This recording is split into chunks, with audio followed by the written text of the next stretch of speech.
You're not going to be getting any interest rate relief anytime soon. Today, the Federal Reserve decided not to cut interest rates and instead decided to keep them the same, 4.25% to 4.5%. But why? The new administration is in the process of implementing significant policy changes in 4 distinct areas: trade, immigration, fiscal policy, and regulation.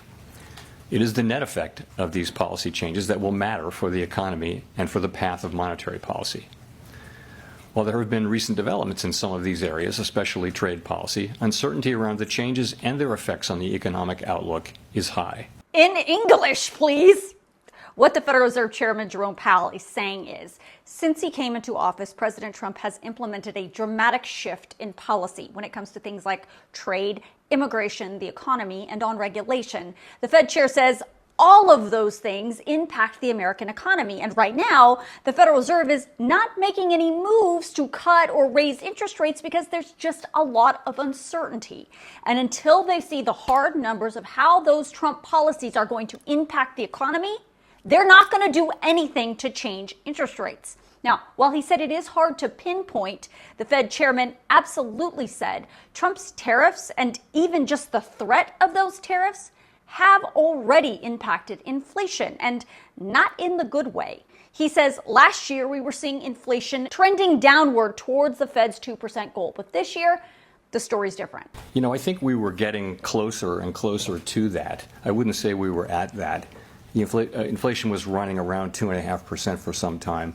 I do think with the arrival of the tariff inflation, further progress may be delayed. The SEP doesn't really show further downward progress on inflation this year, and that's really due to the tariffs coming in. Let me again translate. He is saying the Federal Reserve is not expecting inflation to go down this year, mostly because of the impact of tariffs and because of some of the president's other policies. But despite that uncertainty, the Federal Reserve is projecting perhaps as many as 2 interest rate cuts in 2025 this year. Powell said the Fed is working off the theory that tariffs will shock the U.S. economy and will probably increase inflation in 2025. But in the years after that, that inflation will ease up. The Fed is also projecting that in 2025, we will see higher unemployment and a lower GDP than was first expected. That means the U.S. economy will slow down.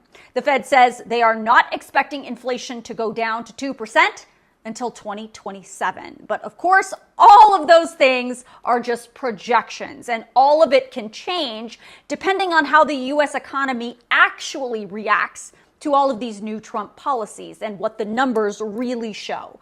Powell says the Fed is going to stay nimble. We do not need to be in a hurry to adjust our policy stance, and we are well positioned to wait for greater clarity.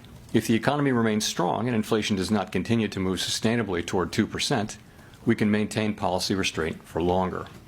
If the labor market were to weaken unexpectedly or inflation were to fall more quickly than anticipated, we can ease policy accordingly. If you want to read more about the Fed's decision today, and if you want to read their projections into 2027, I'm going to email all of those documents from the Fed out to you tonight in my Facts HQ email, so make sure you sign yourself up.